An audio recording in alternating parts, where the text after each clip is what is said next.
Hello बच्चों, चलिए प्रश्न को समझते हैं। एक कार का भार 1800 किलोग्राम है। इसकी अगली और पिछली दूरियों के बीच की दूरी 1.8 मीटर है। इसका गुरुत्व केंद्र अगली दूरी से 1.05 मीटर पीछे है। समतल धरती द्वारा प्रत्येक अगले और पिछले पहियों पर लगने वाला बल की गणना कीजिए।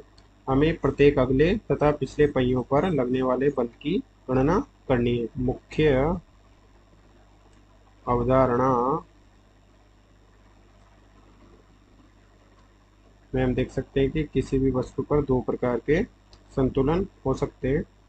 पहला स्थानांतरणीय संतुलन, अर्थात लगने वाला कुल बल शून्य हो, तथा दूसरा है घूर्णीय संतुलन, अर्थात लगने वाला कुल बलागुण बराबर शून्य हो। स्थानांतरणीय संतुलन के दो प्रकार के घटकों में हम संतुलन कर सकते हैं। ऊर्ध्वाधर घटकों में संतुलन तथा क्षैतिज घटकों में संतुलन तथा घूर्णीय संतुलन के लिए दक्षिणावर्ती वर्ती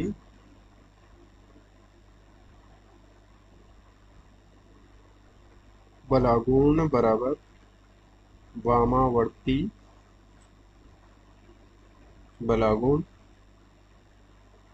अर्थात टो क्लॉक माइनस टो एंटी क्लॉक, जो कि मापांक में हो जाएगा, परिमाण में बराबर हो जाएगा। तथा टो बराबर होता है सदिश स्थिति सदिश का बल के साथ सदिश गुणनफल 1 1 के लिए और ये 2 2 के लिए।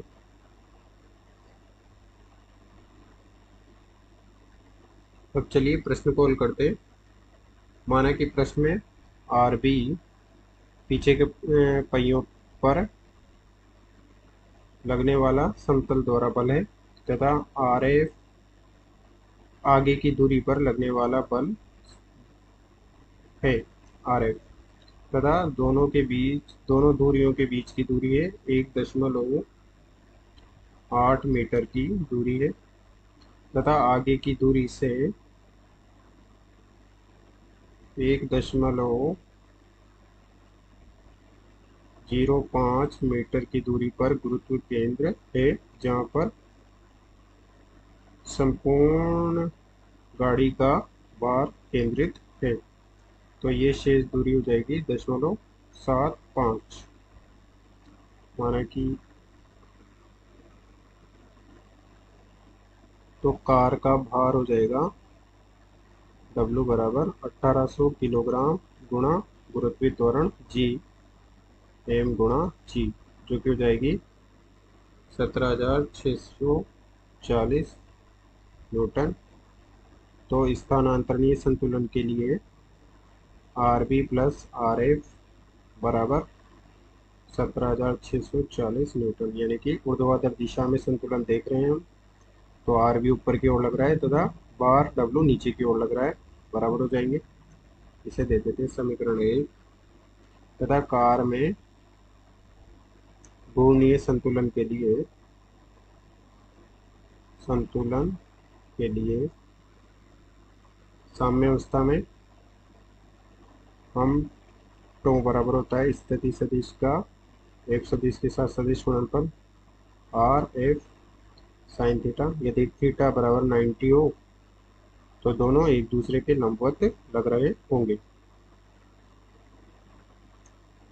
इस प्रकार से हम कोणीय संतुलन को लिख सकते हैं कि 1.05 पर लंबवत दिशा में आर एफ लग रहा है, तथा 0.75 की दूरी पर लंबवत दिशा में आर बी लग रहा है। गुरुत्व केंद्र के सापेक्ष देख रहे हैं। और आर बी का मान समीकरण 1 से हम लिख सकते हैं 1.05 आर एफ बराबर 0.75 गुणा 17,640 माइनस आर एफ। तो ये हो जाएगा आर एफ बराबर 13,230 बटे 1.8, जो कि हो जाएगा 7,350 न्यूटन। और R F plus R B बराबर हमने देखा था 17,640 से, इसमें आर एफ का मान रख देंगे तो आर बी का मान आ जाएगा 10,290 न्यूटन। तो अगले पहिए पर बल होगा आर एफ बटे 2, क्योंकि आगे वाली दूरी पर दो पहिए जुड़े, जो कि हो जाएगा 7,350 बटे 2, जो कि हो जाएगा 3,675 न्यूटन। तथा पिछले पहिए पर बल हो जाएगा, प्रत्येक पहिए पर है ये, प्रत्येक पहिए पर, प्रत्येक पहिए पर आर बी बटे 2, 10,290 बटे 2, जो कि हो जाएगा 5,145 न्यूटन।